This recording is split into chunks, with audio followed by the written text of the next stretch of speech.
Oke. Assalamualaikum warahmatullahi wabarakatuh. Saya Waalaikumsalam warahmatullahi wabarakatuh. Mansyah atau yang dikenal dengan Insanak Bang Baher. Pada siang hari itu berkesempatan bertatap muka lewat virtual bersama Bapak Dr. Sumarin Asnawi. Beliau adalah Sekretaris MUI Kabupaten Sambas, sekaligus Wakil Rektor YAIS Sambas, yang saya rasa sangat kompeten untuk bicara tentang bagaimana ibadah tarawih dan penyelenggaraan sholat Idul Fitri nanti di Kabupaten Sambas. Insanak-insanak semuanya, sebelum kita mulai, kami mengucapkan selamat menjalankan ibadah puasa. Semoga apa yang kita kerjakan pada bulan yang penuh berkah ini mendapat limpahan rahmat dari Allah SWT. Amin ya rabbal alamin.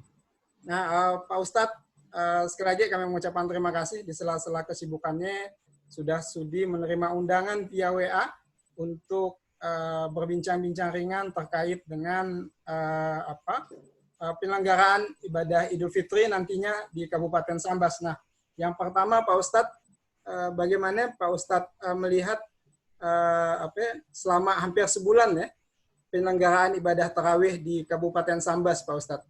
Silakan Pak Ustadz. Baik, makasih. Bismillahirrahmanirrahim. Assalamualaikum warahmatullahi wabarakatuh. Alhamdulillah, wassalatu wassalamu ala rasulillah, wa la hawla wa la quwwata illa billah. Allahumma sholli ala Muhammad wa ala alihi wa sahbihi wa barik wasallim. Sebelumnya saya ucapkan terima kasih kepada Bang Hermansah, Bang Hermansah, atau kita sapa Abang Jalah ya, Abang Baher ini. Adikmu nama apa Pak Ustadz? Sama-sama ya. Semoga senantiasa dalam keadaan sehat dan tetap khusyuk meskipun dalam kondisi pandemi hari ini. Kita ketahui bersama bahwa memang penyelenggaraan ibadah Ramadan tahun ini khususnya dalam kegiatan ibadah berjamaah berbeda dengan tahun-tahun sebelumnya. Hal ini mengingat kondisi pandemi yang memang sudah mewabah di seluruh dunia dan bahkan sudah ditetapkan oleh WHO sebagai pandemi global, sehingga kita, Indonesia termasuk Kabupaten Sambas salah satunya terdampak terhadap kondisi itu.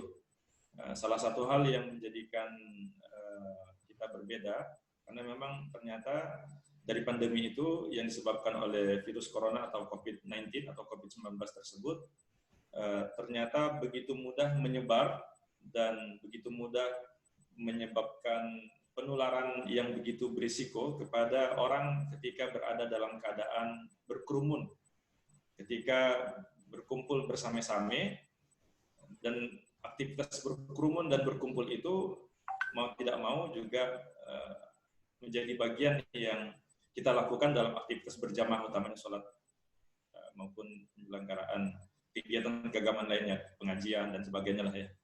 Khusus untuk penyelenggaraan ibadah di Kabupaten Sambas, memang sampai hari ini kami dari Majelis Ulama Indonesia Kabupaten Sambas, sesuai dengan Fatwa MUI nomor 14 tahun 2020, dan melihat kondisi kita di Kabupaten Sambas yang ditetapkan oleh Bapak Bupati dalam keadaan KLB, kondisi luar biasa, sehingga memang lebih menyarankan dan berpendapat sebaiknya kita hindari dulu aktivitas berjamaah, utamanya kerumunan yang menimbulkan berkumpulnya banyak orang. Sehingga hari ini sebagaimana edaran surat dari Kementerian Agama dan apa yang disampaikan oleh Kesra sebagai tindak lanjutnya juga, bahwa ibadah sholat berjamaah itu pun hanya dibatasi, dan bahkan Kemenak sudah memberi batas 3 orang, sehingga kita masih mengacu kepada itu. Tapi kita berharap mudah-mudahan dengan kondisi Kabupaten Sambas sekarang yang terkonfirmasi 2 orang ya, tapi kita pahami itu adalah kasus lama, kasus dari Goa, 22 Maret datang ke Sambas, kemudian baru tanggal 14 atau 15 Mei kemarin terkonfirmasi. Mudah-mudahan tidak terlalu berpengaruh. Kita tetap berharaplah ada keajaiban dalam minggu-minggu sebelum menjelang Idul Fitri lah. Karena bagaimanapun secara psikologis hari ini umat benar-benar haus terhadap aktivitas berjamaah, berkumpul bersama-sama, sehingga kita tetap melihat pada masalah dan mudarat. Jadi demikian. Baik, terima kasih Pak Ustadz. Yang saya tangkap adalah bagaimana umat begitu haus akan menyelenggarakan ibadah di bulan puasa ya Pak Ustadz ya. Dan yang berikutnya Pak Ustadz, bagaimana nanti penyelenggaraan sholat Idul Fitri, Pak Ustadz. Nah, itu kan insya Allah tinggal seminggu lagi, ya kan kita raya. Yeah. Nah, gimana MUI fatwa yang terakhir dikeluarkan untuk penyelenggaraan ibadah Idul Fitri nantinya, Pak Ustadz? Oke, baik. Sebagaimana tadi sudah disampaikan oleh Bang Herman Baher ini, bahwa hari ini Majelis Ulama Indonesia Pusat itu sudah mengeluarkan fatwa nomor 28 tahun 2020, di mana dalam fatwa tersebut memang memberikan kesempatan kepada kondisi-kondisi tertentu untuk menyelenggarakan pelaksanaan ibadah di masjid maupun di tanah lapang.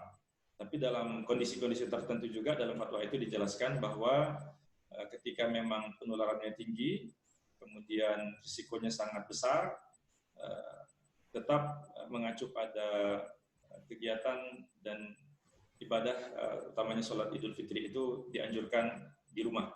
Sehingga kami sendiri dari Majelis Ulama Indonesia merespon fatwa itu akan berkomunikasi dengan pemerintah kabupaten bagaimana sebenarnya tingkat penularan COVID-19 di Kabupaten Sambas, yang selanjutnya nanti hasil komunikasi dan koordinasi tersebutlah menjadi panduan kita bersama. Mudah-mudahan dari Kemenak, kemudian dari pemerintah kabupaten, termasuk dari MUI bisa duduk bersama-sama, yang tentunya akan bisa menjadi kemaslahatan semenyentuh umat lah.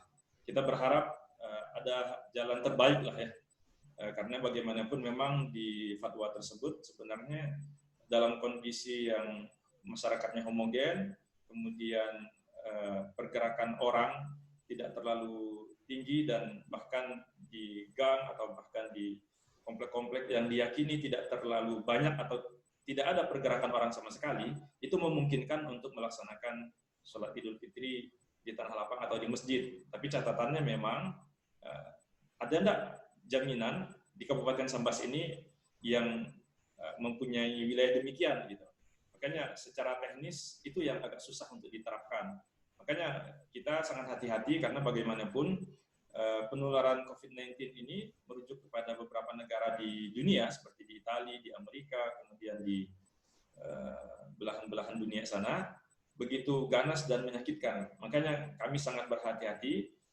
Hari ini ulama mengambil kaidah darul mafasid muqaddimu ala jalbil masalih, bahwa menghindari kemudaratan itu lebih kita kedepankan daripada mengambil sesuatu yang baik meskipun itu bernilai pahala. Tapi bagaimanapun kita juga harus melihat mudaratnya dalam perspektif ketika memang pembatasan ini benar-benar kita lakukan dalam jangka waktu yang lama. Makanya ini terus kita lihat dan kita diskusikan dengan pemerintah kabupaten, karena kita berharap jangan sampai gara-gara emosional kita, jangan sampai gara-gara keinginan kita untuk menyelenggarakan aktivitas ibadah di masjid dengan berkelompok beramai-ramai, ketika ada penularan, yang saya khawatirkan justru fitnah kepada umat Islam, yang hari ini seolah-olah di beberapa negara agama itu dijadikan sebagai salah satu aspek atau hal yang begitu berpotensi untuk terjadinya penularan gitu.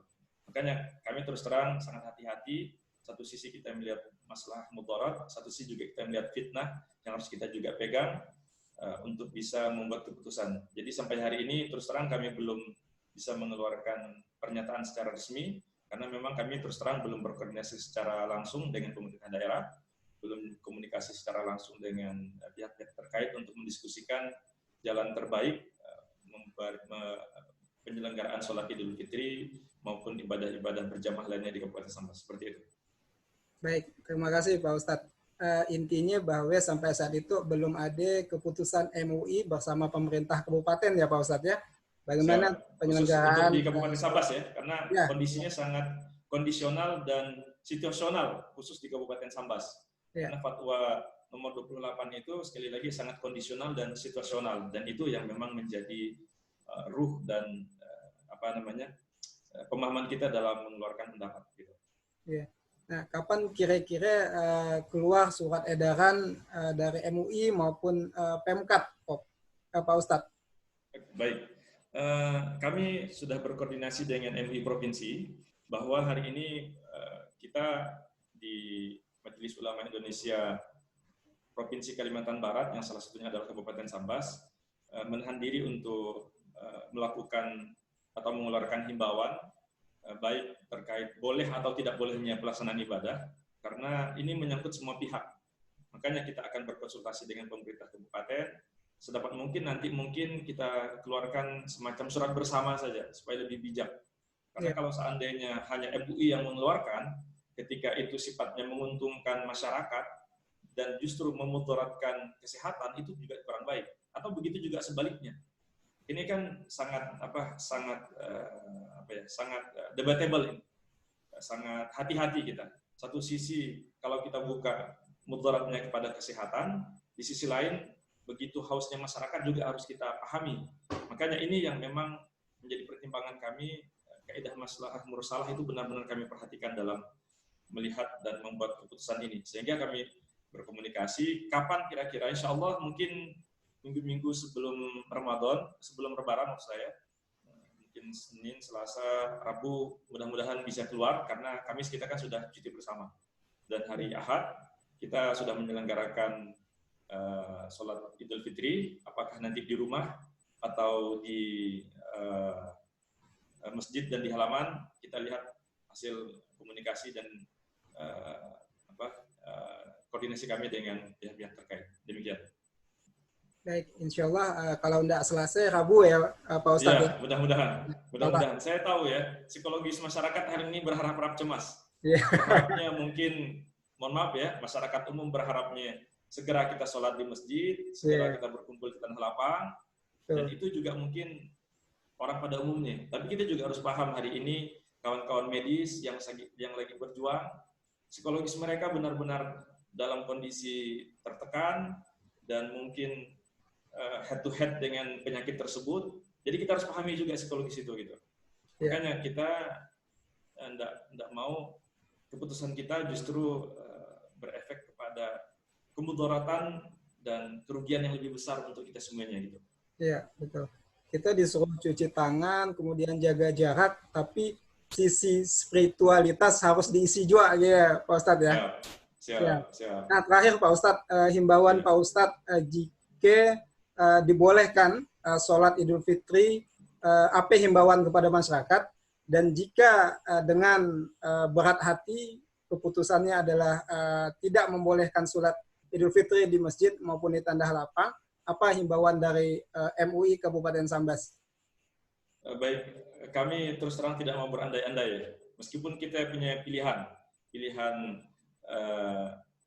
melaksanakan sholat berjamaah di masjid dan di tanah lapang atau di rumah, itu pilihannya. Tapi bagaimanapun yakinlah bahwa apa yang diambil oleh Majelis Ulama, kemudian pemerintah dan Kementerian Agama atau pihak-pihak terkait itu adalah yang terbaik untuk umat, yang terbaik untuk kemaslahatan negeri kita, dan itu harus kita pahami bersama.